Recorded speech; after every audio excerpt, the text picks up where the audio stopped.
Yo everyone, what's up? This is another video of Brazilian club reviews of season 2025. So you know the drill. We will be doing Fluminense today. So we're gonna talk about their review of 2025, what they did, the Club World Cup semi-finalist, or the Brazilian club that made it to this year's new edition of the FIFA Club World Cup. What impressive results they have, what they did in the year 2025. Was it a good season? Was it? Who are they? Who are they rooted? So let's talk about. You know the drill. Smash the like, subscribe, share this to your friend, share this to a three color fan if you have any. You know the drill. And an announcement real quick, kind of ish. So I'm trying to get all these videos done this week before the new year. I'm hopeful by tomorrow, either tomorrow or Tuesday, we will be doing the Brazilian League 2026 preview already, reacting to all the fixtures. I heard all the fixtures are out already due to this new World Cup, even though this will in line and clash with the in-state competitions, including Fluminense plays in the Gaioka. So stay tuned for that. I'm trying to get this, so maybe by tomorrow or Tuesday I'll see. I'm definitely gonna do it way before. I'll have to do it early because Tuesday there is a big game, Arsenal versus Aston Villa. Unless I might just have to do it after. I'll make a decision, but I'm trying to get all these videos done tonight. And technically, yes, technically I hope you just the video that I just recorded. You know the Corinthians video I got out. Yes, that was evening, and it's still night. It's technically morning for me. It's currently 6:30, but it's still night. Night out there is still kind of blackish. Guys, even though I would start to get up there, the sun is getting up very soon. I'm in my room. I'm currently watching Sunderland versus Leeds, who are currently 0-0, minute 25, 26. But it is what it is. But yeah. So let's talk about Fluminense. Where are they from? Who are they? How did they made it to the FIFA Club World Cup semi-finalist? How big are they by the world standards? Are they known enough globally? So Fluminense, they're actually one of Brazil's oldest clubs. Tradition wise, they were they were um they were like first founded in like 1902 in Rio de Janeiro. Yes, they're based in Rio, and they're known as Flu. The colors are green, white, reddish. Colors basically of Brazilian football, and it was founded by basically an upper class of the class Rio Social, different from Flamengo's popular roots, which did have broke down. So yes, Fluminense. We're gonna get to the rivalry soon. Yes, which does include Flamengo.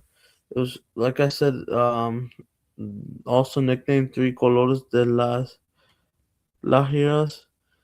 And guess what? Yes, they do. Yes, the Maracanã is their home stadium. They share the exact same stadium like the two Milan teams. Inter and AC Milan at the San Siro in Milan, Italy. Oh, someone scored. I think that might be an AFCON. Oh! Shoot, Sunderland have scored 1-0. And I know this is not a video long, but that just happened here. Someone just puts it in, top ends, and goal. 1-0. I don't know if I could pronounce his name again. He just scored for them, even though this is not the topic of the video. But what a shot. And Sunderland goes 1-0 up. Oh, I see the foul on notification. Yeah, 1-0. Wow. But yeah, Fluminense, they are famous as well for producing skill. Players, not just physical stars. And Fluminense is obviously basically seen as like basically the thinking man of the club of Brazil, basically. So yeah, so before we talk about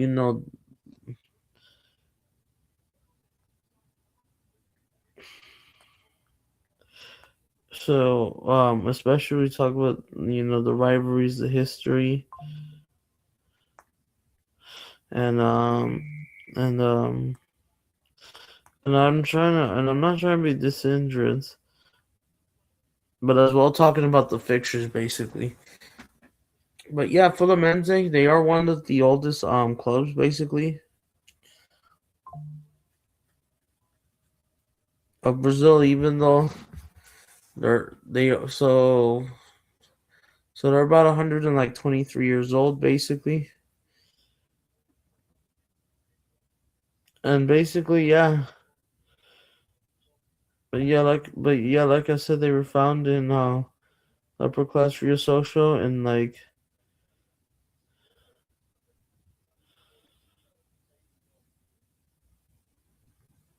yeah, this is pretty iconic. So yeah, so we're gonna check how much titles they got. Let's talk about everything basically. And Fluminense is pretty interesting basically. Like I said, they're called the three colors. Fluminense, yes. Since these guys are based in Rio de Janeiro,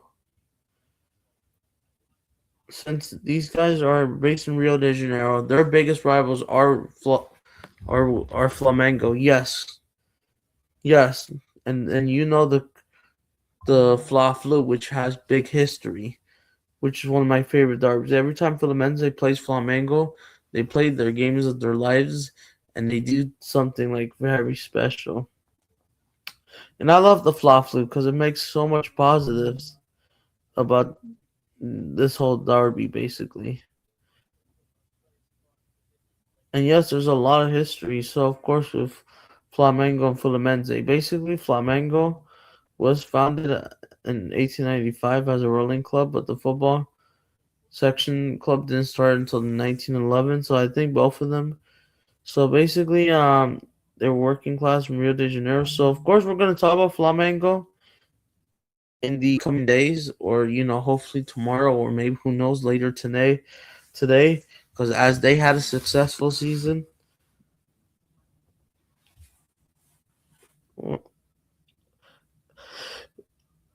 But yeah, this is one. But yeah, Flu, of course, is one of my favorite derbies. Of course, over 400 matches have happened, of course, between the two clubs, and of course, this isn't a deep round of the two clubs,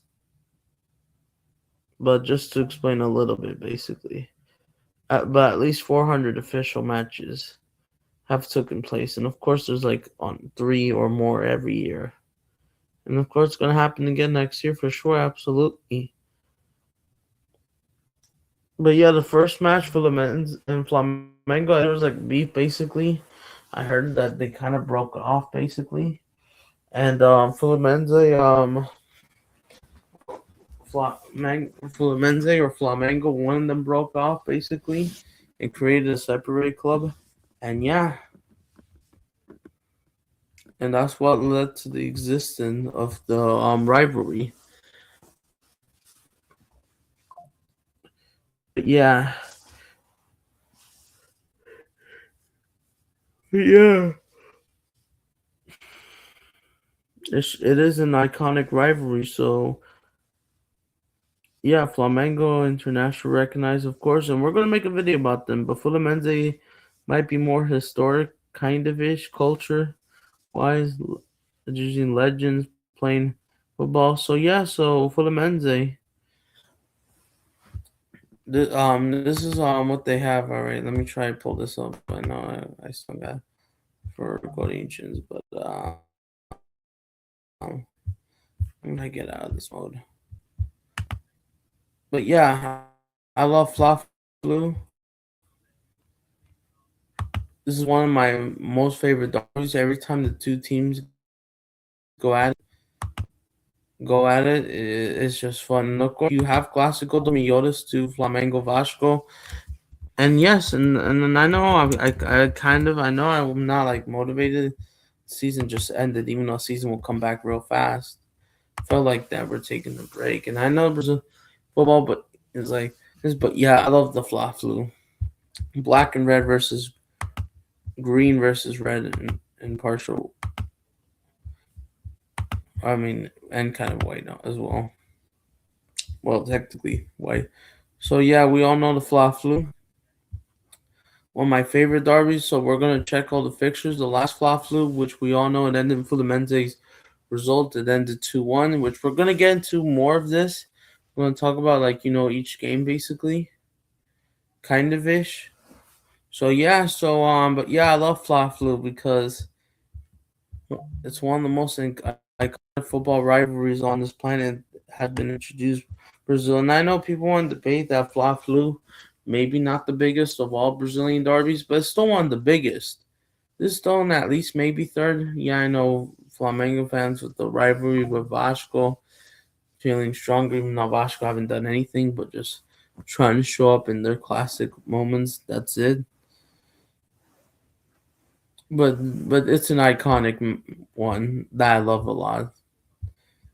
The fans, bro, it's just a lot of intensity, a lot of bangs of fireworks as well, even in or outside the stadium. They allow basically, and yeah, as well. I'm trying to like blow up some not just fireworks but just bangs of drums, chants. Yep, flags being waved, and yeah, Fluminense, of course, it feels like they're waving the Hungarian flag because that's what it represents, the three colors. All you just need is put that Hungary flag, and yeah, size of three colors. So yeah, and I love Fla-Flu, and I haven't even checked the next fixtures, which we will do a stream hopefully soon. I just have so much stuff, and I just feel tired, kind of ish. But anyways, we're gonna check how many trophies Fluminense have won. And of course, yeah, Flamengo's the bigger club. But yeah, so we're gonna check Fluminense's Oh, but before that, before we check and talk about their squad, because we all know who's in there.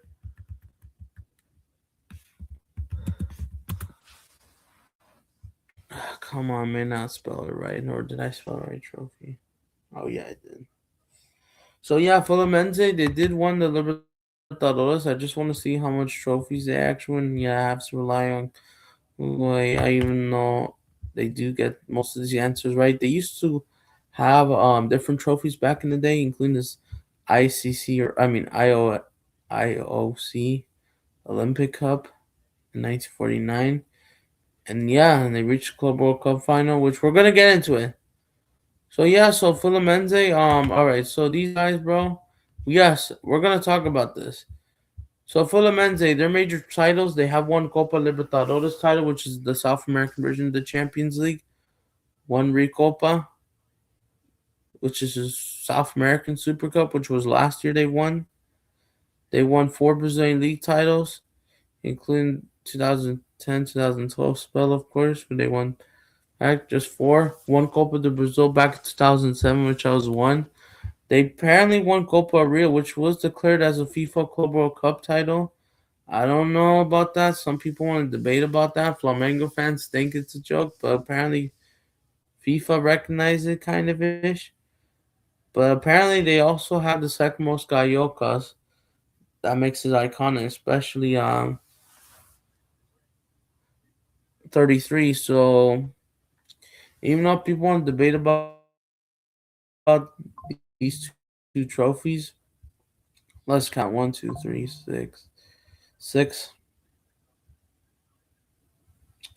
7. So they have a total of over 40 trophies at least, which is that's kind of a lot. Even though Fluminense may not have a huge following for some reason, then against Flamengo.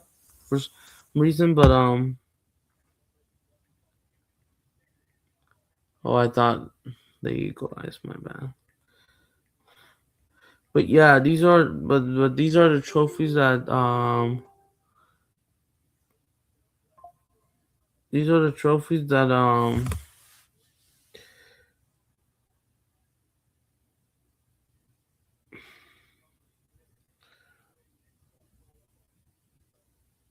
even though, like I said, even though, yeah, this is Fluminense, even though they may have trophies. So yeah, so all right, so let's get into the enough wasting time, I guess, about something. But I did, like, the best, talk about everything basically. So let's talk about the squad. But first of all, I'm gonna mention one more about Fla-Flu, and the reason why I think Flamengo is just grew among the working class population of Rio, which would across Brazil. Fluminense's origin would only be the upper class, given as a smaller base.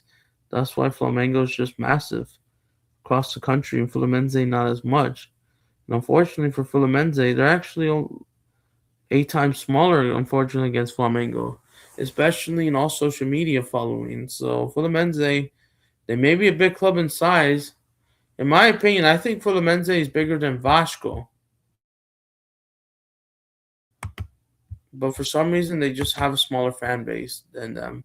And even though Fluminense, yes, about Vasco, just because they have one common enemy, that doesn't mean they get along. They also have their own classical derbies, which that just happened a week ago or 2 weeks ago. Vasco and Fluminense, these two teams, they clashed in the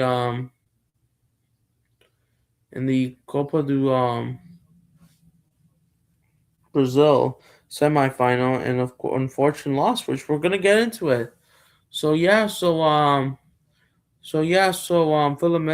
and Vasco, they kind of don't like each other as much as either as they banter each other.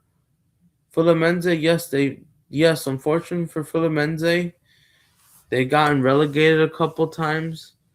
Unfortunately, they also got relegated all the way down to the third division in Series C back in 1989. Let me see.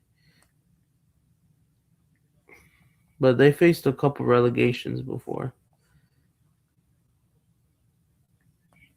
Let me see. But yeah, including last year, they had to fight relegation battle, but they did stay up. So they got relegated a couple times. They got relegated to Serie B a couple times.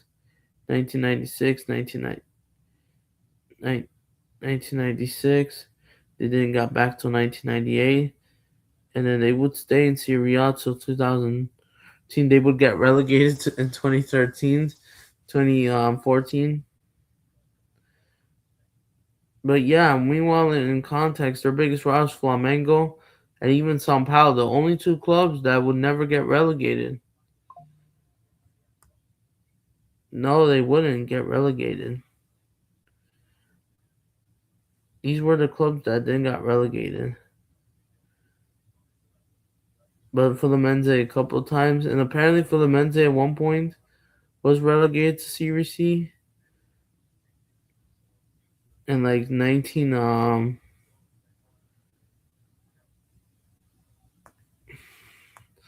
I forgot what year was it, but it was like they got relegated to Serie C, and they were forced to play at a smaller stadium. But according to apparently it might not have been. But yeah, like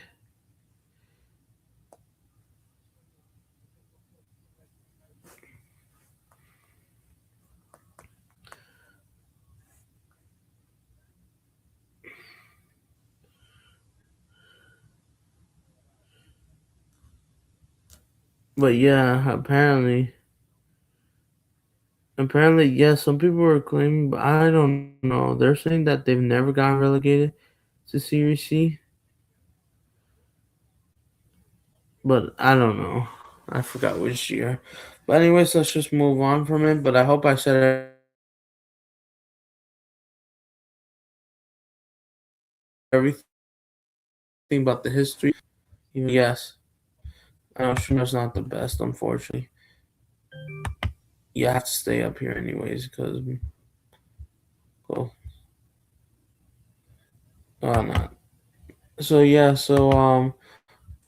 let's check to the squad. So Fluminense, they do produce a lot of players, especially back in the day. I may not remember, but Fluminense has produced famous players before, basically.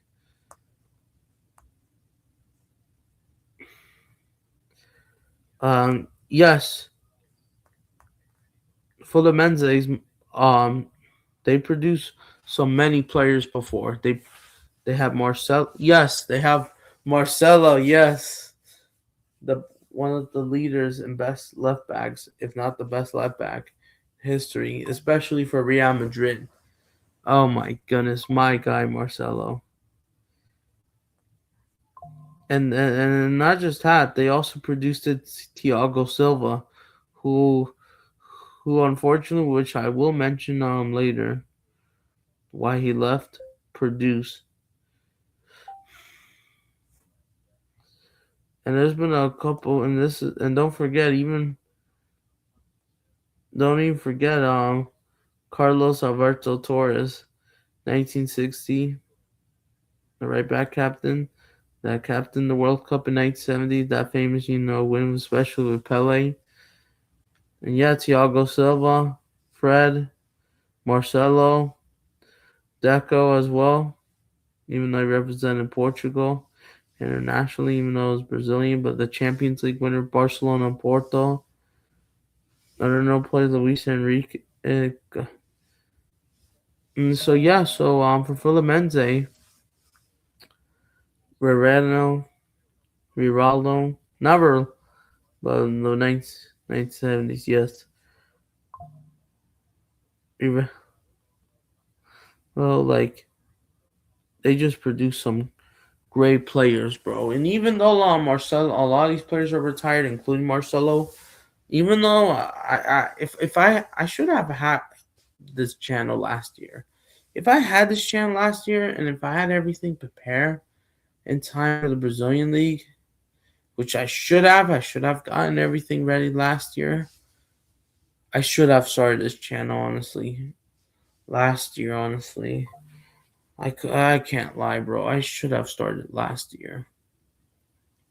I just didn't know where to find these games at that time. I heard, but it was hard. I should have paid up Sports TV, even though they would go ahead and get rid of it. I still don't have Global, which I might just. But yeah, but yeah, but unfortunately, Thiago Silva is leaving the club. It's confirmed last week.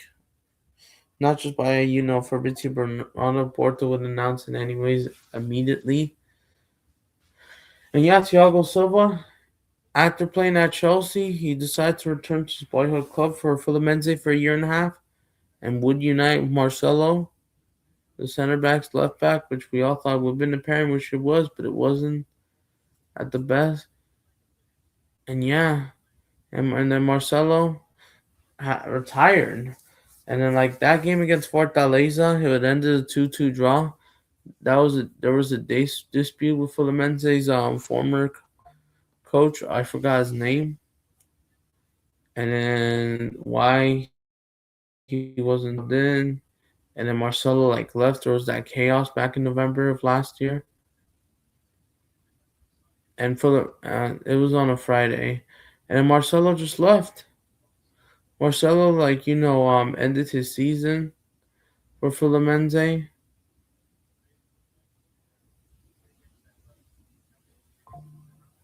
And yeah, and then he would announce his retirement by December or January of this year, or December of last year.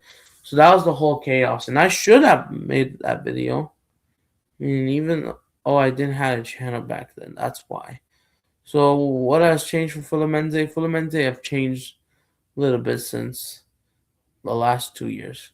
And I know some of these players. So yeah, Luis Zerbil, who's coaching Sao Paulo, he's not coaching Fluminense. He's been hired the job since September, the end of September.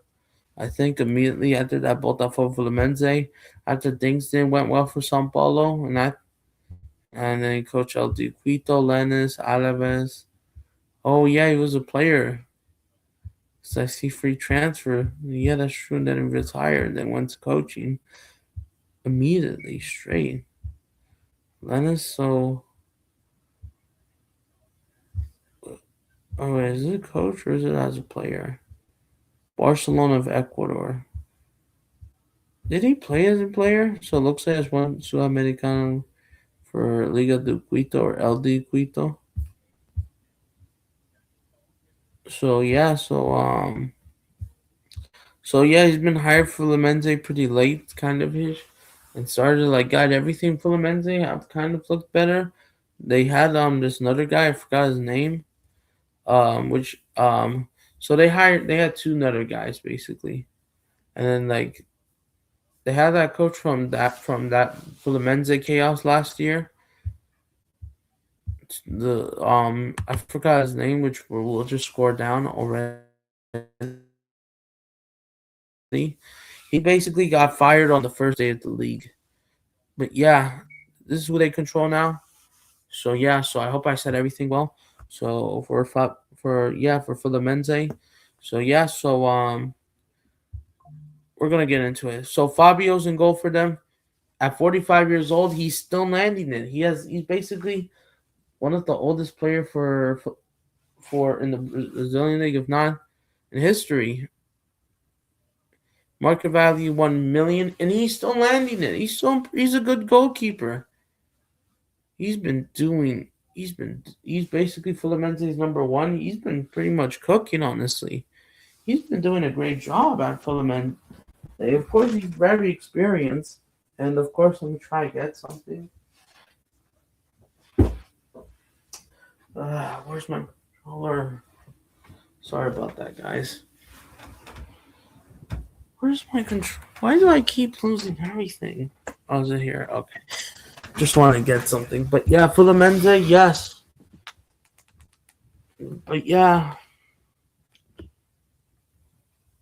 But yeah, Fabio, he's a pretty good goalkeeper. So let's see, where did he play, if I remember. At that time, I was just, nah. That Crusade was out. Oh, he never left for Europe. He was called up for Brazil's national team for a bit until 2012, but he does. Honestly, if Fabio, honestly,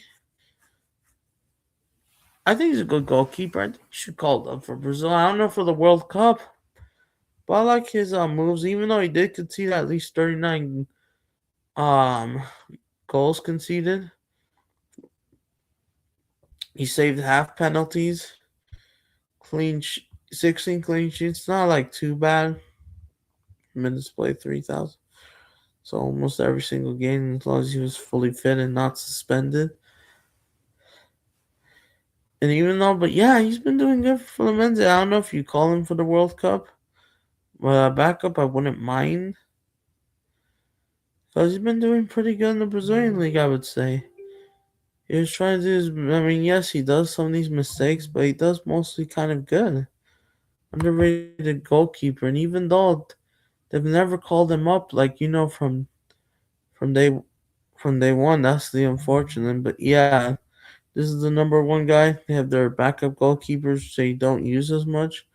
Unless, Fabio's injured, sick, or suspended either way. Something happened. Or personal reason, or. They have Samuel Xavier, even though they don't. He doesn't start, but he does start a little bit more. Yeah, the right back for them, even though he does sometimes. It's a right wing back attack kind of ish sometimes.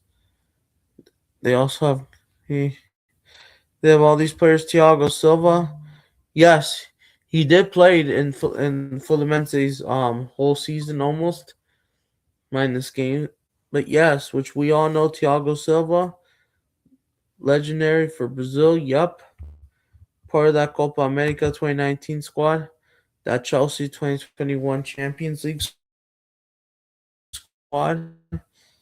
the monster they call him. Yes, but now he's now at Porto. It's been confirmed by Fabrizio Romano. I mean, by Porto itself. Unfortunately, yeah, he returned to Fluminense in July of last year, and now he's gone because he had a fallout, and this is his boyhood club. I mean, technically, he started with UB2. Technically, that might just be their boyhood club. Went to Porto, Dynamo, went back to Brazil, and then started to have his famous impact with Milan, who I think won the Champions League. No, I don't think so. Or at least they're doing some impact. I was like hella young, so I couldn't experience that. But I know Milan fans I think would remember. And then he was at PSG for most of his career between 2012 to 2020, and unfortunately lost that Champions League final to Bayern until a year later they finally got there.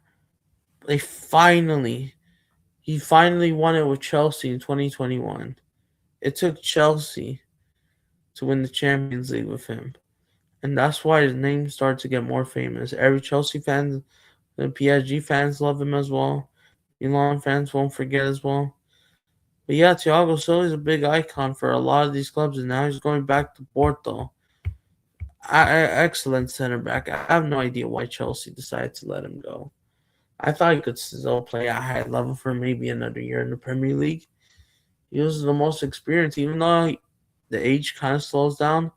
But he still lands for actually for Fluminense, but unfortunately, he is leaving. Unfortunately, everyone else might. They also have Inigo, center back. This Inigo, not as good, but okay. They had Thiago Santos as well, another one, but this one's Santos, not Silva. And yeah, this is the rest of the squad. They also picked up a new player in January. I want to talk about. Where is he? He had Evan Lima. So they have one. There he is. This is the guy I'm talking about. This guy got transferred on Asto Camiono, aka I call him in Spanish El Pelo Largo. This long-headed, he might actually be an absolute fraud. And I thought he had full potential to go to Europe. I don't know if he will still do it. He has the long-headed guy, and it looked and he's already adapted to the club. So yeah, we all know he's from this club in Uruguay. Went to Peñarol, one of the biggest, and then went back to his boyhood club, kind of ish, and then went back to Peñarol, and then he would make a transfer to Atlético Paranense and would lose that Copa Libertadores final against Flamengo back in 2022. And then he was there for until the beginning of last year, the end of last year, and then by January 12th, Fluminense like signed him. I forgot how many million reais or US dollars or euros or UK pounds they signed him.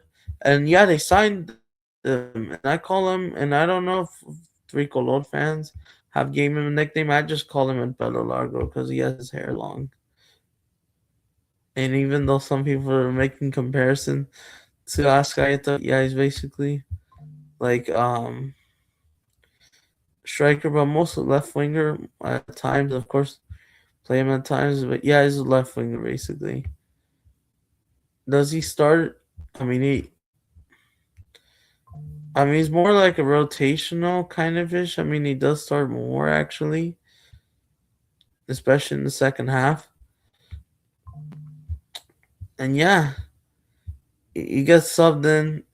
He arrives for Fluminense. Yes, that's the one that got to my eyes because, and I want to know this guy.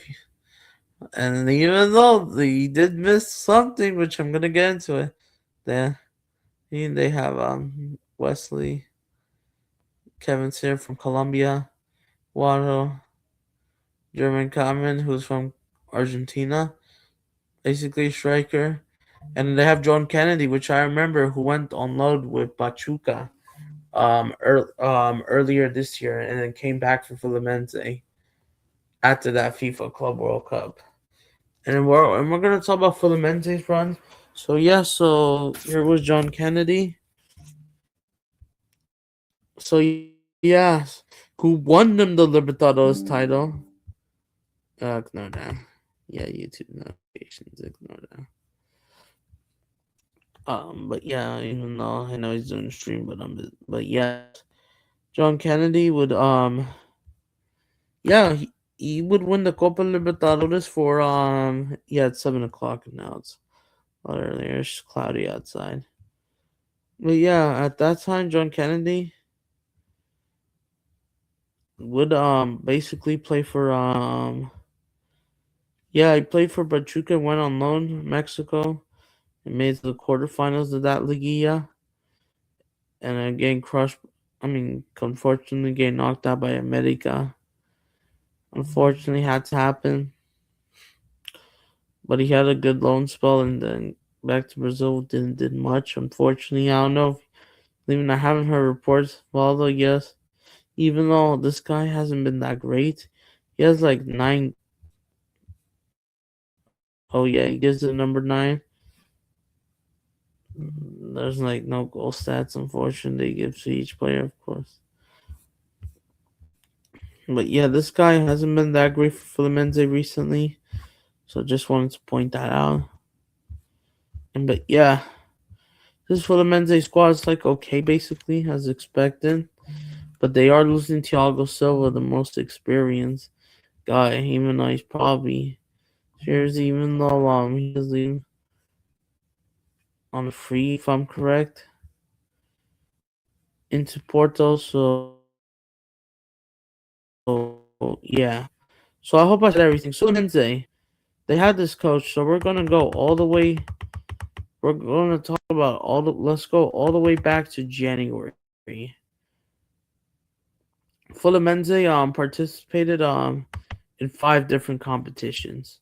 Not this no draw against Criciúma, which I thought that was kind of embarrassing, because Criciúma are not even coming back. It looks like Atletico Paranaense are coming back, but not Criciúma, not Cobiano. They've fallen off a cliff, and they're not even good enough to compete anyways anymore.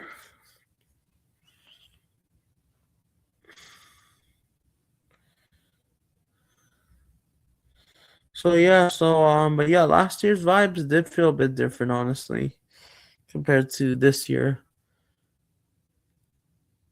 Because Criciúma, Coviano just made something different compared to everyone else.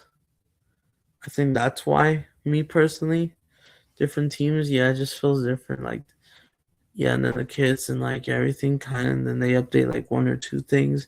The new score bug they added on as well. So it kind of felt a bit different, honestly. So yeah, so for Fluminense, they started off the Carioca season. After their 1-0 win against Palmeiras, which secures, them escaping relegation last year, and even though and as well, and at least they ended up winning the Recopa from that Copa Libertadores, so they did win something. So it was a good ending for them last year. But this year, let's let's talk about Fluminense. Will take on this team since Rio de Janeiro. This one wasn't even played at the Maracanã. This was actually some neutral venue away. Like I don't know where, outside of Rio or in the Rio de Janeiro area. So at that time they had to use the B team. The game ended 0-0. I just want to find that coach that that was managing at that time. Doesn't say. Damn it. What's his name? Is there no? Come on. There wasn't even stats. Oh yeah, of course it wasn't their main coach, because they don't have to. This 0-0. But yeah, this is what they ended 0-0. I might have to go all the way to the bigger game. Screw it. But yeah, these were the results. For the men's, they got a 0-0 draw, a 1-0 loss over there, a 1-1 draw against America. They would get a their first win against Portuguesa FC or Portuguesa RJ Rio de Janeiro, and then a 0-0 draw.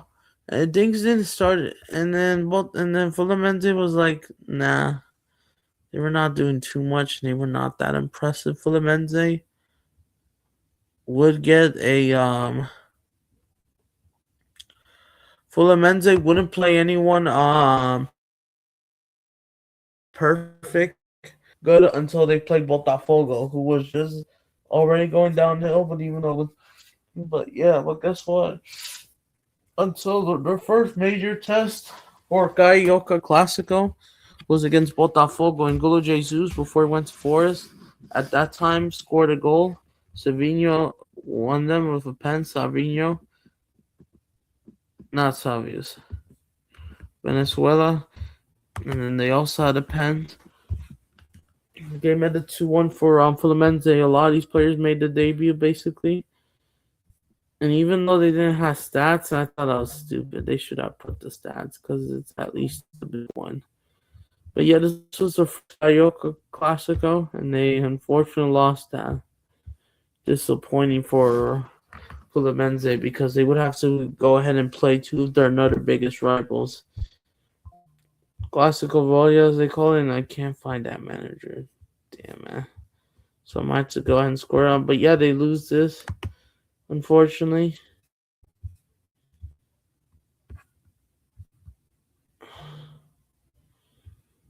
And then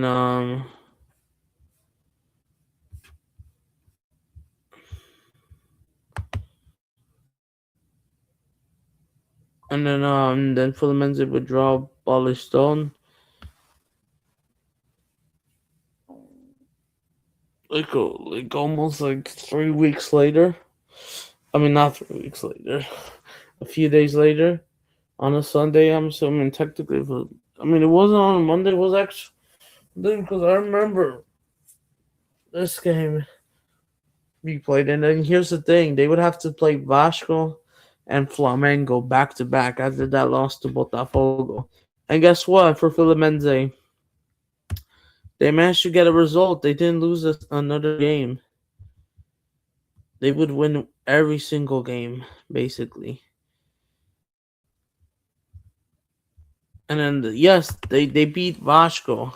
And this game was played at I was about to do a watch along for this game, but unfortunately due to this game being played but unfortunately Neymar came back with Santos, which I'll make a video.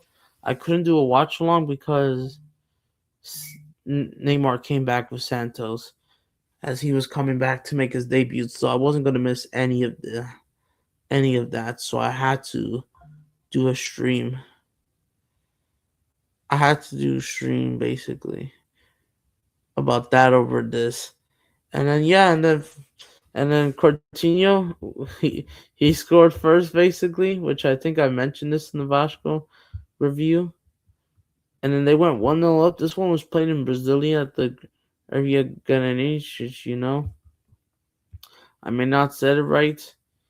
Thiago Silva would equalize. Someone makes a good ball. And Caballero, or no, not Caballero, During would score as well. So yeah, there you go. As Belo Largo started, even though those show the assist, but yeah, after conceding that goal, Fluminense just owned them, controlled the second half, got an important win. So yeah, I wanted to do this watch along, but Neymar Santos was coming back for the first time since his professional career at Santos. So I couldn't miss that out. If Neymar didn't return to Santos or his debut got delayed a little bit later, I would have done this game, honestly. Because Vasco Fluminense is the third biggest game of Rio de Janeiro. And here comes the first flu of the year. It ends a 0-0 draw, which I thought was a good point. And I mean, it was the game boring a little bit, but not as much. And yeah, the game ended 0-0 at the Maracanã, of course. Fluminense declared the home team. Either side couldn't break each other. So yeah, Botafogo would lose that day as well. Vasco would draw 0-0. And of course, there was a couple like games in hands. Of course. Oh, Sunderland! They've just scored again. No, Leeds have equalized 1 minute in. Haven't Lewin. They just started. And they just equalized 47th minute goal. Even though this is not a watch along, so yeah, it is 1-1. And yeah, sorry if I just yeah, but yeah, this was a good point for Fluminense against their biggest rival, Flamengo. Flamengo, even though Flamengo had a slightly better chance either could have, but I thought this was a fair 0-0. This was also happening during the Madrid derby. And well, in La Liga, well, it ended 1-1, not the one the Champions League, which happened a few weeks later. And that's why Collide, and this was the game that I did with Michael. Shout out to you, Michael Dachos. That's where we started doing our first collab streams. Michael was, doing this Brighton versus Chelsea, and then Brighton would, beat Chelsea. I know. Sorry if I had to remind you, Michael, but it was that stream that happened. Flop Flu ended 0-0. And not just Flop Flu,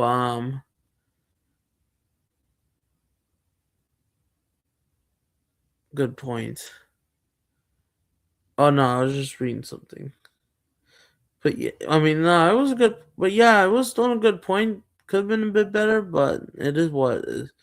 Flamengo and Fluminense, yeah, they would tie 0-0, which is a fair result. Even though, yes, some results should be better. No, honestly. So, I mean, it is what it is. Fluminense would get a 2-0 win, a 3-2 win, and then they would win 8-0 away from home in the Copa de Brazil by beating Anja. And 8-0. That's a massive win. And then they qualify for the semifinals. They would have to play both the winning 4-0 at home. And then there was also another cup round they had to participate. I think this was like the first round, and the second round they went just 2-1. There might be the B team, and then it might be in their A team when they were trying to rest. The game ended 0-0 because there was no need for the A team, basically, because you guys have already won everything. And then, yeah, and guess what? Well, Flamengo had to take down Vasco in the semifinals. Oh, my goodness. I thought Leeds would have scored. Flamengo and Flamengo would defeat Fluminense, unfortunately, and Fluminense played their second Classico. Um, Classico, what's this called? Classico, what's this called? Yeah, classic. Yeah, of course, Flops. They unfortunately lost 2-1 at home. Flamengo basically won the game 2-0. Wesley Jardine, even though he's now out to Pumas, Jardine scores, but it was too late. But yeah, that game, let me see if I can pull up this manager. Plata got an assist at that day, but let me try to go. Oh, wait, is it not showing? God damn it. No. I couldn't find the. Hold on. But let me see. But yeah, Flamengo Wesley, which he's now at Roma, scored in the first 5 minutes. And the game was still. And we did a watch along. This was also during like the Madrid derby penalty shootout, even though this was a couple of days later. 12:30 a.m. That was England time, basically. At that time they were recording, so technically it was on Wednesday, not Thursday. But yeah, this was a few hours after that controversial Madrid derby penalty shootout, and then as well the second leg of Club America Chivas as well. So that week was massive, bro. That Wednesday was so massive. My life that I kind of experienced in a long while, honestly, because of these games. Yeah, and I mean, well, it doesn't have to, but it should be, especially preparing for the World Cup.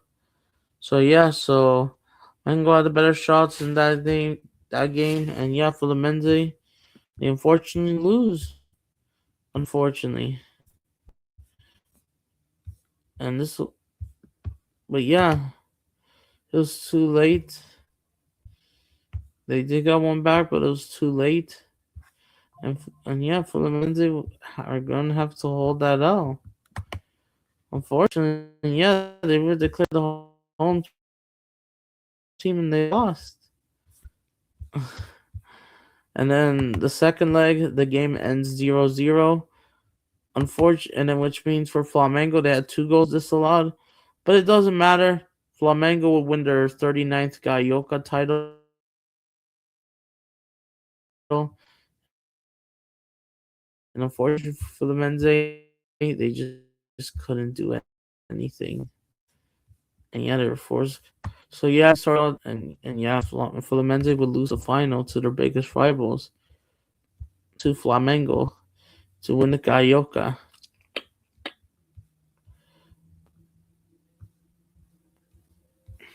Even though for some reason they just can't show. But yeah, and then season ends. I mean, not season ends. Gaioka ends, and yeah, let's move on to the Brazilian league.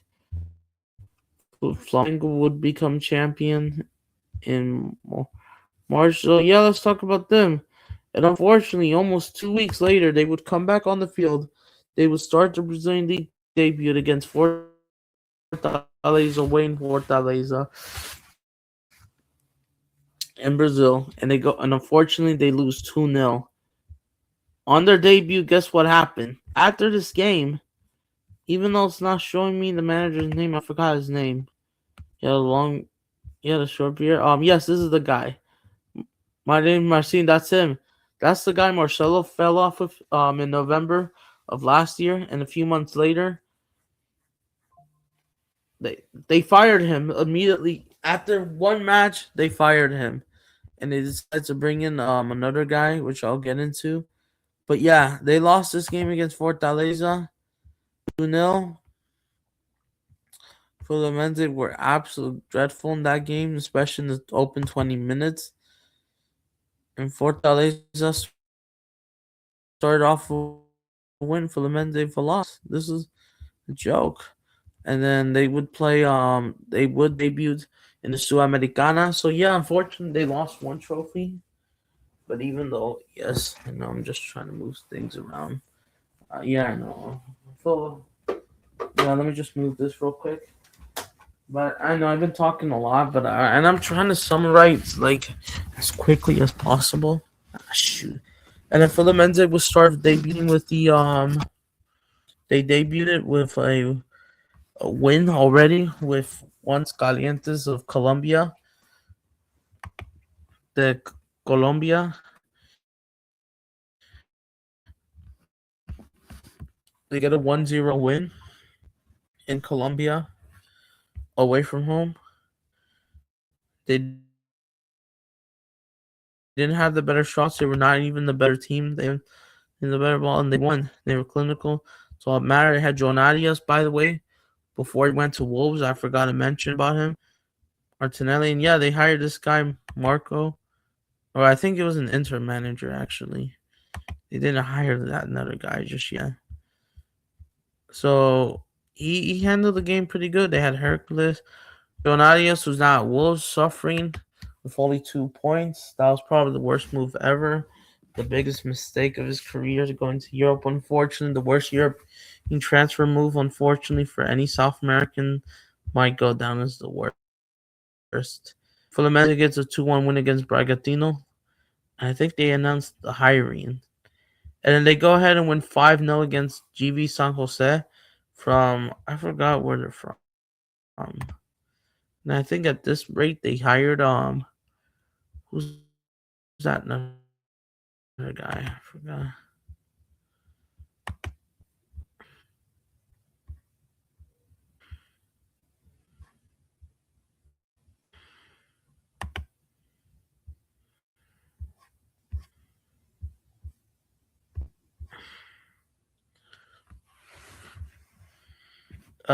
Let's see if they hired him. Yes, I think this is the guy they hired. The Kuka is it him? I think they hired him, or is that? Oh wait, no. No. That's San Jose. Where's GV San Jose from again?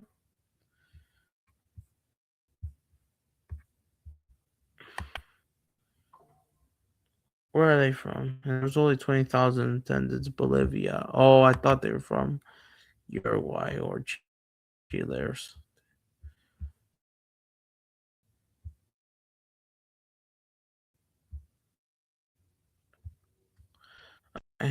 And yes, this is the guy they hired him. Rating got Wednesday's next coach. He was there from April till September, which we'll get into it. After getting fired from Gremio letting him go. Who actually coached Flamengo looks like, yeah. For like when they had their down period in 2021 before, but unfortunately he got fired in 2021. I forgot what Flamengo did, and of course they lost that Libertadores final to Palmeiras, but it's because the guy's mission basically. And then he coached Fluminense before, so they decided to give him another chance all the way back in 2013. This guy's 63. So yeah, so he's been there before, so they decided to give him another chance. What he would do with this new Sarah players basically. Fluminense gets a 5-0 win against San Jose. And then all looking that things would start to improve basically. So new signings would work. They get a late winner against Neymar Santos. Thiago Silva and Neymar would reunite. And in Fluminense they start to improve basically. By beating Santos. And then like yeah, they get a late win here. They get a huge win against Corinthians away at the Neoca Marina. 2-0 away from home.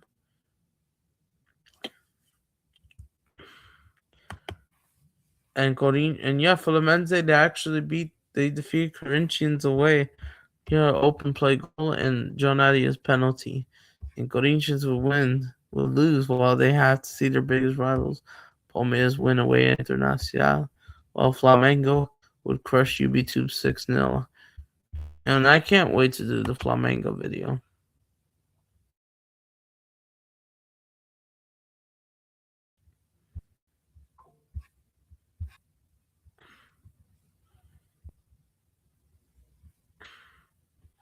And then, but unfortunately, Fluminense had back-to-back tie draw videos, games. Victoria, Union Española, unfortunately, and unfortunately, after having that good form heading to these games, and especially Victoria, they conceded sadly. Again, they can beat these guys, and which they did lost before last year. These guys were winning 1-0, and then they bottled it at the 90th minute immediately. An open play goal, and that was a joke, honestly, in my opinion. Even though Victoria would escape relegation, to be fair, they escape. They got away with it, which I thought they probably could have gone down. But 2-1 against Bahia turned everything around. But unfortunately, they would play again Botafogo, Carioca Clásico. They would go ahead and unfortunately lose that game 2-0 against Botafogo, where they conceded 2-0, and they go ahead and lose again, unfortunately. 2-0 home, 3-7, and they knew that it was game over. And this was disappointing because this will be his first defeat. Botafogo will go ahead and lose, unfortunately. I mean, no, Fluminense would lose definitely because Botafogo was owning Fluminense so bad. They were being owned like 8 to 9 games in a row. It was just massive, bro. I think it was 8 at that count. Well, yeah, Botafogo just loved playing Fluminense. But even though they would break down their curse later this year, They got 1-0 win in the cup against is from like the third division. 2-1 win against Sporting Recife, very close. Unfortunately, after that they had a week off. They got back-to-back losses. I mean, this was technically on Thursday. Yes, this was on Sunday. Fluminense defeated. Fluminense lost back-to-back games to San Jose, and they lost to Atletico Mineiro, a strong non-opponent. Unfortunately, they go ahead and lose that game away from home.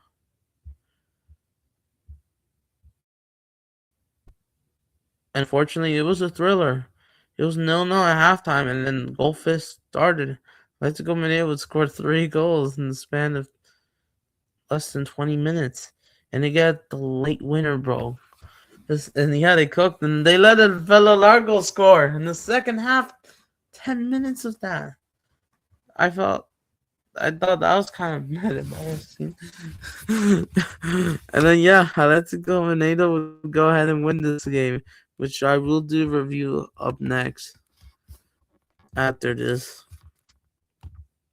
This was back in May. I went to like the flea market, I think, and I was enjoying this. And then they get a 2-0 win against Union Española in the cup. They advance to the next round, to the round 16. They get a disappointing 1-1 draw against UB sadly.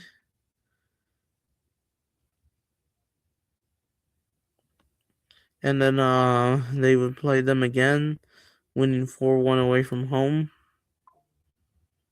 in the cup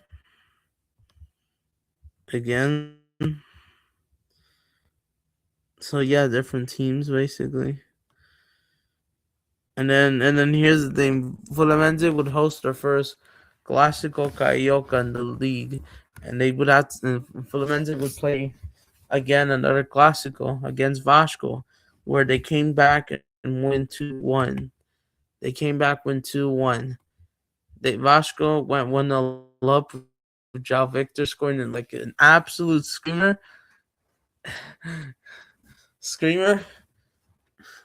And then Vasco goes 1-0 up, and the away fans were celebrating as it was 59% full in this third largest game, basically. The fans were loud. And then just before halftime, someone made that good ball, basically. Cariona, basically. Let's see if he did play. And then guess what? They forced an own goal. They didn't score from open play. They didn't tap it themselves. They forced the own goal. Raul Recchi saw it right next to him, couldn't see it with his chest, and puts it in with his chest. The own goal. Leo Georgie couldn't even get to it. They did an open play, but they didn't press it themselves. And then Recchi, bro. My man was absolutely losing it. After this is John Victor. And then the game was heading to 1-1. And this was disappointing for Vasco, because that own goal literally killed everything. Vasco couldn't even get another shot on target in the second half. And the game was still 1-1, back and forth. I thought this game was going to end 1-1 until this guy scored an absolute screamer himself and puts a top in, just like Bruno, or just like Everton's goal against Vasco for Flamengo. Something similar to that. And wins it for it, and wins it already, and the Vasco would lose this. Fluminense would win, and saying that it's tricolor. They take down Vasco, and this was fun, bro. And that's where I did this watch along. Fluminense would, but yeah, after that, and then here's the thing for Fluminense: as they participate in 5 competitions, the Club World Cup is coming up soon. And at that time, we all know the Champions League final. We all know Barcelona got knocked down. Well, they were not participating anyways, this tournament, but this was happening, building up as well. Fluminense defeated Once Calais 2-0 to complete their group stage, basically.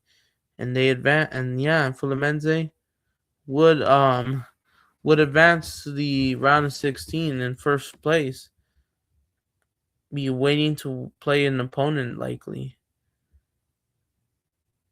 likely to play either and since they finished second, they have to play like the playoffs. They would have to play the winner between Bahia or America Ducali. And then Fluminense will get a 2-0 win against Internacional. And then the June break begins. The June international break begins, and Fluminense, the three colors, made an absolutely impressive Club World Cup performance.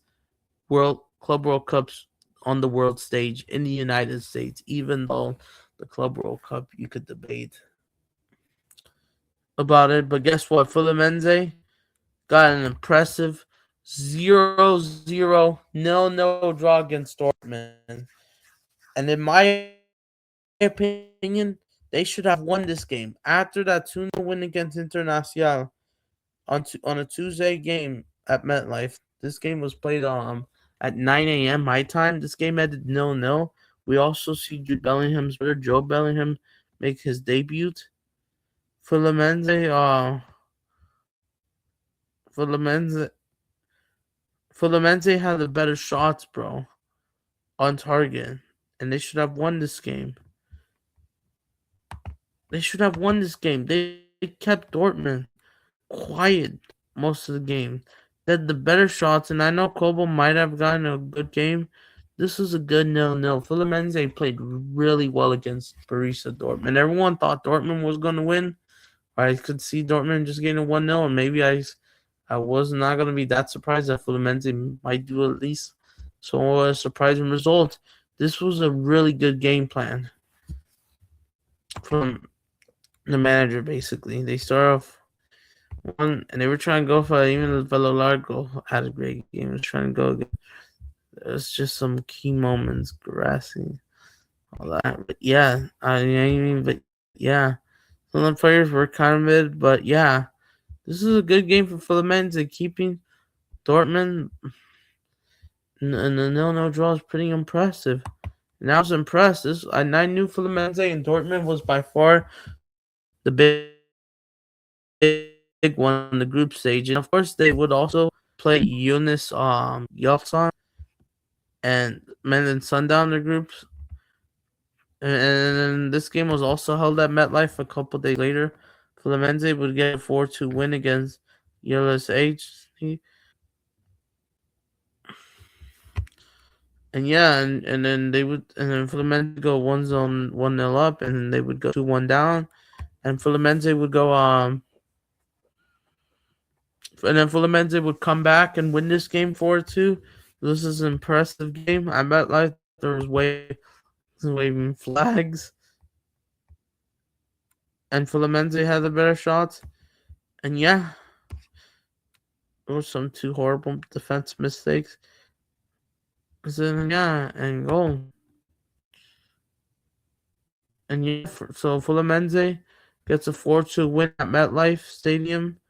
But unfortunately, this was a disappointing result because I thought Fluminense could have played Monterrey if they finished first place, because I wanted to see a Latin American derby.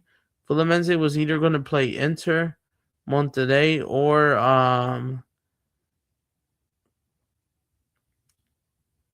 Inter Milan, Monterrey, or River Plate in the round of 16. But we all know River Plate was not good enough. Fluminense advanced with a 0-0 draw, but they finished second. And then Dortmund won just 1-0 against Ulsan. And I thought they didn't take the opportunities. I thought this was a mini for Fluminense. They didn't have a single shot on target, and they were just playing for their lives. And kind of a bit disappointed that they didn't take advantage, because if Fluminense would have taken advantage 1-0, they would have gotten everything right. They probably would have gotten like everything else. Probably would have played Monterrey. Would have played Monterrey because I want to see that matchup. And there was 45 minutes away until bloody Inter had to win that group, because River Plate couldn't just do a draw, because I wanted at least a draw and couldn't get a matchup. My 2025. Yeah, I'll get to that later. But yeah, but guess what? In the round of 16, Fluminense would play Inter Milan, the Champions League team that got smashed up 5-0 in the final.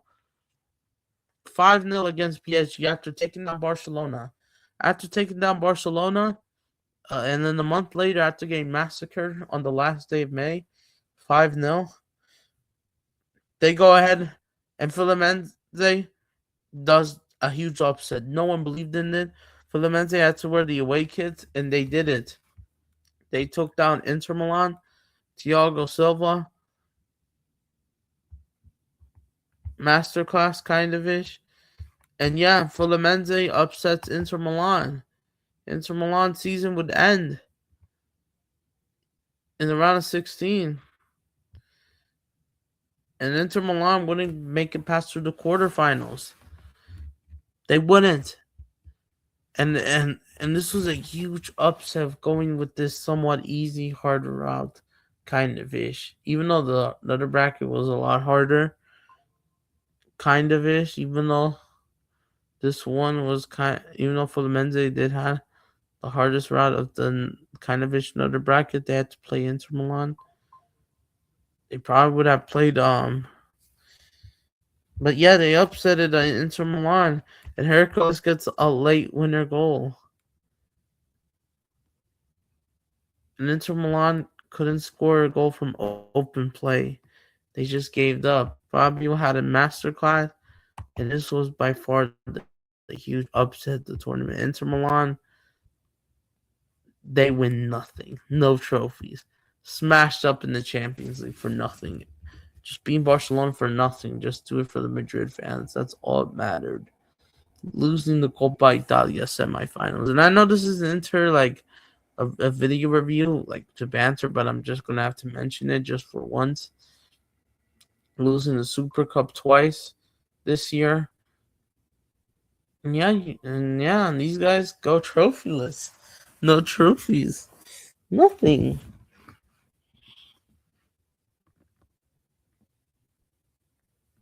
Might just play this game, Inter Milan.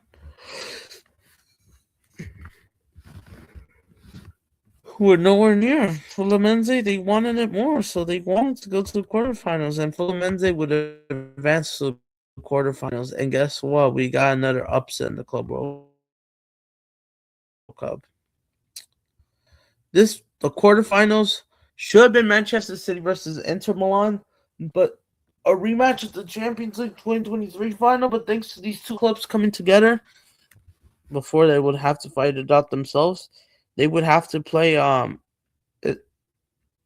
but no, instead it was a Fluminense Alahan. Both teams knocked out him. Alahan, we all know they did the famous 4-3, win against City. And City would go ahead and lose at home. I mean, not at home, but they were declared the home team. They would lose in extra time, I mean. And they go ahead and lose they go ahead and lose unfortunately they would lose 4-3. 3 or 4. Unfortunately. And the season ends for City as well, trophyless, sadly. As for Fluminense, they beat Alahan 2-1, and guess what? Inzaghi as well coaching. We could have also gotten an Inzaghi union, but it didn't happen.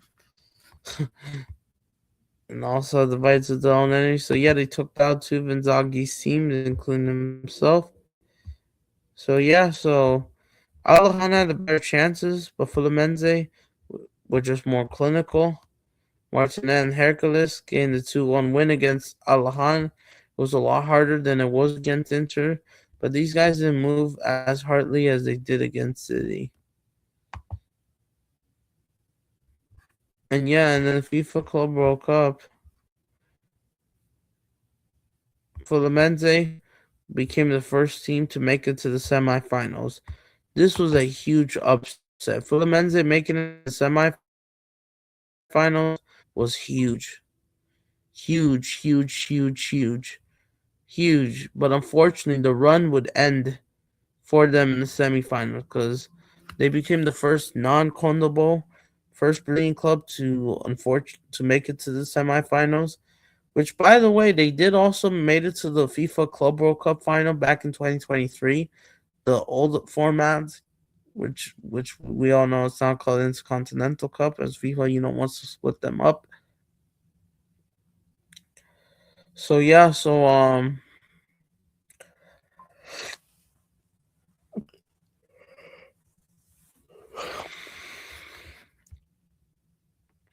but unfortunately for Fluminense,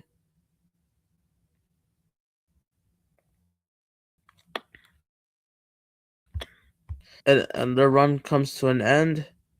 And Thiago Silva reunites with Chelsea for the first time since leading them almost 14 months later. Guess what? João Pedro, who might have come from their academy from what I heard. I don't know if it's true. Or it might come down. I think it might have been a different club. But João Pedro would draw twice, 2 goals out of nowhere. I mean, not out of nowhere, but he came out of nowhere. He immediately started. I think because on June the 30th, he was on vacation with Brighton and he wasn't like fully ready. And then immediately he came back from vacation, feel fresh after another not so impressive season in Brighton. He moves to Chelsea already and it was scored twice. And Chelsea were declared the away team.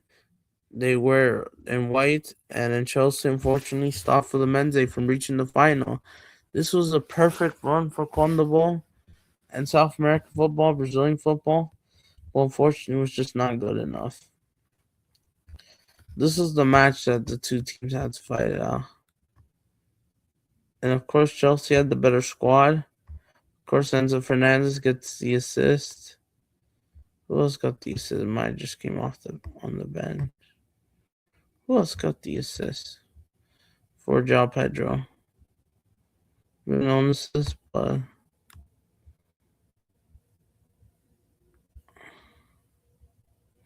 yeah, unfortunately, they lose this game. Unfortunately, Fluminense could have gotten a penalty, but the ref didn't see it. And now, but Chelsea would advance to the final. But Fluminense, Carter was trying to keep possession, but just couldn't. But just couldn't. I was disappointed because I wanted to see Fluminense go to the final. And we all know Chelsea go ahead and wins that FIFA Club World Cup title a few days later against PSG, who would a day later smash Real Madrid 4-0. So that was, oh yes, everyone expected Chelsea to win. Some people said, and I know that Barcelona fans hate this competition. But to be fair to Fluminense, they might have showed more fight against Chelsea than Barcelona and PSG. Honestly, I think so. But yeah, Fluminense,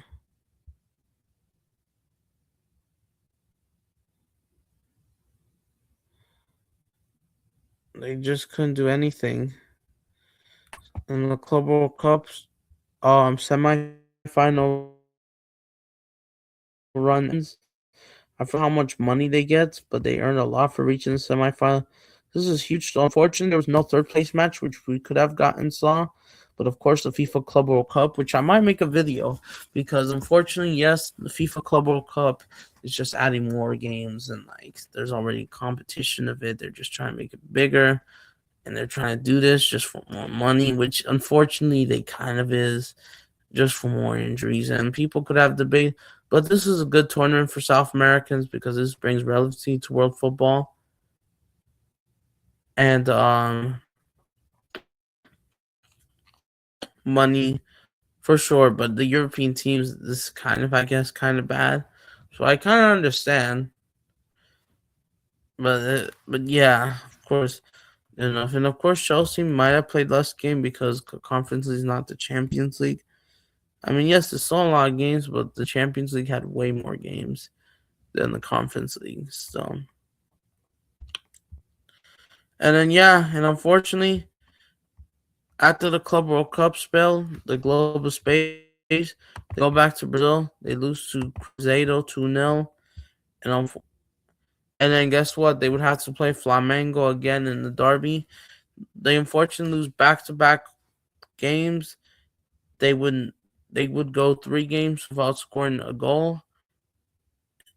Of course, didn't play well against Cruzeiro. They tried against everything Flamengo. They were trying to park for a 0-0 draw until Pedro wins the header, a corner, and then President taps, and Flamengo wins the derby. Very late, Pedro hero. Yep, like TNT Sports is saying. Then they had a couple shots in the first half. I thought they looked much better. But yeah, it was just not good enough. And for Fluminense, they would go ahead and lose. They would go ahead and lose their third game in a row, unfortunately. That means then things in July starts to get real bad for Fluminense. After that win against Al-Lahan, that's where things start to get real bad. And then a few days later, at the Maracanã, of course, when Fluminense declared the home team, they go ahead and lose to Palmeiras. And unfortunately did the ridiculous by losing. And they played real bad. They just won a penalty.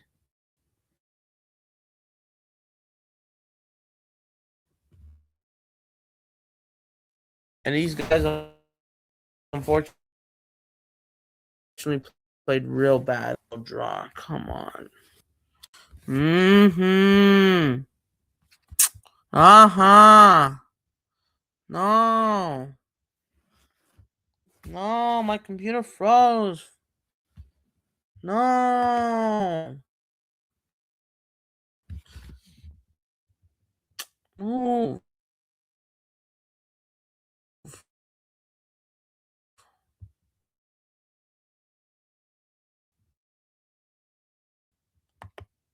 Sorry about that. It's like bloody slow, and it's not even showing the bloody match. Come on. I want the 2-1. Stupid fault mob with my computer. It's like I hate going. And now it's showing. Now I just have to put it back up on. What? Like, stop moving slow. I'm not trying to rage quit, but like I'm just tired of this. But yeah, these guys were, but the game doesn't matter because they don't. Fluminense just played bad defensively. Not only that, they had a good game. They only had one shot on target, and that was the penalty itself. They couldn't score from open play. And basically, yes, they scored their first goal in like 4 games, but this is their fourth straight goal without scoring from open play. They were missing chances. They were nowhere near on target. This is embarrassing. This is embarrassing from Fluminense. I thought Fluminense started to get real bad, and maybe that the FIFA Club World Cup was starting to catch them up, unfortunately. And this was a joke of performance. I thought they go ahead and lose 4 games in a row. Fluminense would drop massively, and they go ahead and lose to Sao Paulo in Sao Paulo a few days later, 3-1. 3-1, not the 6. No, we're not there yet. They go ahead and lose 3-1. They lose 5 games in a row, even though they might have finally scored a goal, especially from open play. But these guys would go ahead and lose 5 games in a row. And Fluminense were just not a serious team. These guys went from drawing Dortmund and beating Inter Milan to now actually be the embarrassment of Brazilian football. 5 straight losses. And that's why July ended off pretty badly after having an end off round to June with not losing a single game. And then Fluminense on the last day, they did play Internacional in the FIFA, not FIFA, in the Copa do Brazil round 16. Not the one to win, but yeah, they go ahead and win 2-1. Internacional were pretty horrible, and Fluminense finally gets a relief. They finally get a win for the first time since the 4th of July.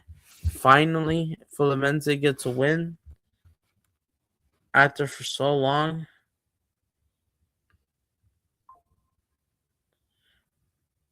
And yeah, these guys get 3 shots on target to 2. And Fluminense were just clinical, and now Fluminense starts to play pretty better after that 5-loss streak to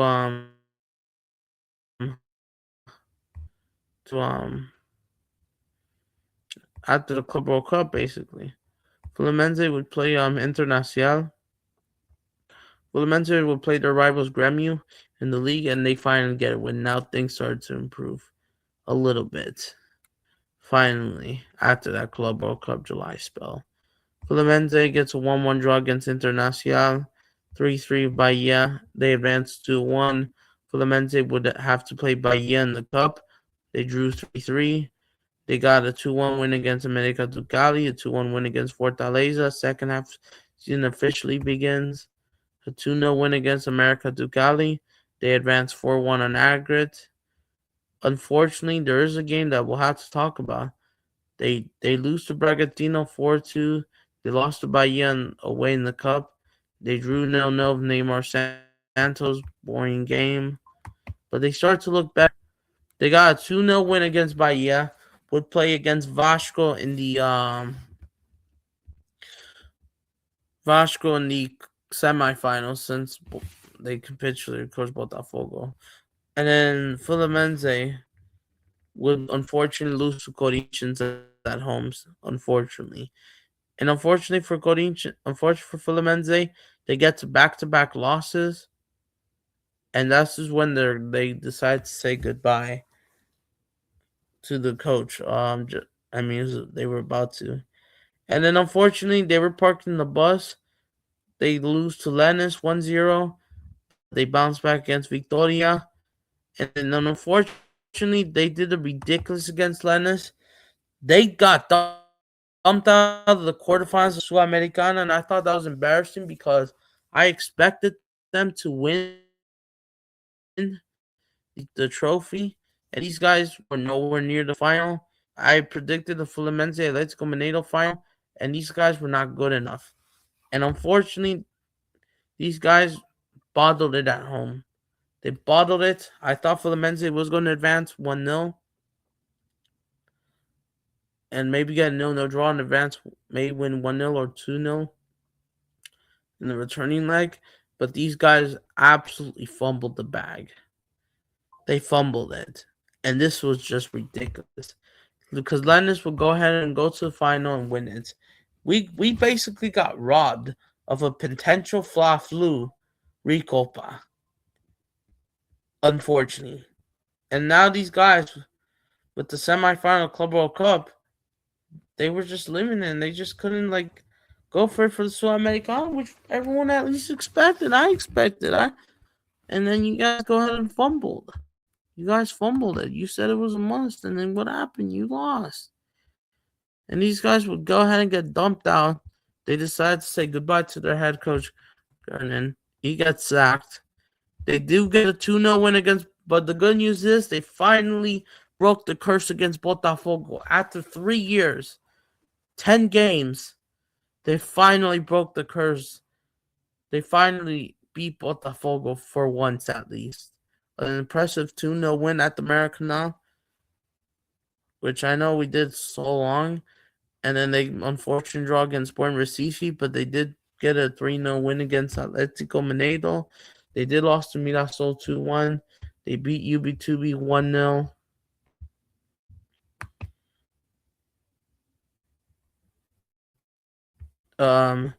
But unfortunately, they go ahead and lose to Vasco in the Clásico a couple weeks later after their international break. And then Fluminense Hold on, did I mention this? Oh yeah, they beat UB2 Bills technically on Thursday, and then they lose 2-0 to Vasco on a Monday, and then Fluminense would play Internacional a few days later again, and I'm getting another win against them. But Fluminense started to go. It was just upwards. It was just a roller coaster, bro. They get a 1-0 win against Syria. I mean, playing them back to back because of the refixtures of the FIFA Club World Cup. They get a 1-0 win, but they did lost 2-0 away from home. And then they get a 1-0 win against Mirasol at home with an own goal, unfortunately. They didn't do it themselves. And then for Fluminense, they get a 0-0 draw against Cruzeiro. And these were the last few games for Fluminense before we wrap this up. So Fluminense, they Fla Flu of the year. We could have gotten a Fla Flu in the Recopa, and that was it in the league. They got Flamengo. They were missing Ascayeta due to their national. But the Belo Largo playing Fluminense won this game instantly from two mistakes from Flamengo's backline. Flamengo had the better shots, but Fluminense were just clinical, and they go ahead and win Fla Flu. Yeah, Flamengo, they did give up a penalty, but they did not concede a goal in open play. Fluminense, just in the second half, were just much better than Flamengo. And then it ends in a 1-1 draw, by the way, in the Sunderland game. But yeah, sorry if it goes so long again, but it's like I'm just trying to like wrap things up. It's like I'm trying to explain for every game, and I'm trying to like summarize. But Fluminense did defeat Flamengo in the that was the last time Flamengo was handed 90 minutes loss in 90 minutes, not even PSG, which we will do a review on Flamengo soon. Trust me, guys. And then they draw 0-0 Palmeiras away. Palmeiras were not that great. Fluminense should have been clinical, but I heard Rivaldo were missing big chances, unfortunately, which that should have won them the game because Palmeiras were not up for it. Fluminense got an impressive 6-0 win against Sao Paulo. And Sao Paulo were absolutely horrible this day. They were absolutely horrible. And Fluminense, they just ran them through their defense, scoring 3-0 at halftime. Or I think it might have been 4. Yeah, it was 3-0 before giving up more open play goals. Penn, open play goals. And yes, 6-0. This was just embarrassing for Sao Paulo, which I will mention in my review. And yes, they beat Grêmio, and then they finally end up the season positively with Bahia. But unfortunately, Copa do Brazil, these guys unfortunately got eliminated. They went 1-0 up. Thiago Silva got an assist in this game. They go 1-0 up. But they let Ryan equalize, and they let Rivechi score the winner. This was embarrassing from Fluminense's backline. And yeah, and then let's talk about the last game. The season wraps up for them. Fluminense didn't even score from open play. It was an own goal from Enrique. Hey, they didn't even put themselves in. Even had a touch. Then it was on tied on aggregate. There was on head straight to penalties. These guys would lose the penalty shootout. So there you go. Gavionio El Pelo Largo, he freaking missed penalty. That's on John Kennedy. Fraud. And they let Vasco go to the final, even though they would go ahead and lose the final themselves. So yeah, season wraps up for Fluminense. My thoughts, I thought they did way better than last year, but it's still a roller coaster. And in my opinion, I thought Fluminense looked better, even though it was still a roller coaster. I thought the signings kind of made some improvements, and then of course they got to rotate like twice to get 2 new managers. this season. But unfortunately for Fluminense, I want to give it a good season, which I think they kind of have, But unfortunately, they didn't win a single trophy. I know the FIFA Club World Cup semifinal run was massive, which was kind of a W either way of money for sure. Absolutely. You could spend all and hold on to it, enjoy it basically for financial reasons. And but for Fluminense, I think they probably should get maybe some replacements, of course. Thiago Silva, if not, they're just going to trust Santos and all that. But as well, maybe if they want to get reinforcements. But Fluminense, I thought they were not great. I mean, I thought they were great, much better, but inconsistent kind of ish. I would give this unfortunately, I would want to give this a B plus or A minus at minimum, maybe. But unfortunately, since they didn't win a single trophy, the Sudamericana game against Lanús in the quarterfinals was embarrassing, honestly. You should have gotten at least one trophy. Even if Flamengo Carioca was in your way, fair enough. Chelsea, fair enough. I get it. But you should have won this game. But you didn't. And now, unfortunately, they're going to have to pay the price. And Fluminense, unfortunately, goes trophyless. They have to see their biggest rivals, Flamengo, lift the fourth Libertadores title. So I'm going to have to give them a B plus instead, or a B on their grade, in my opinion,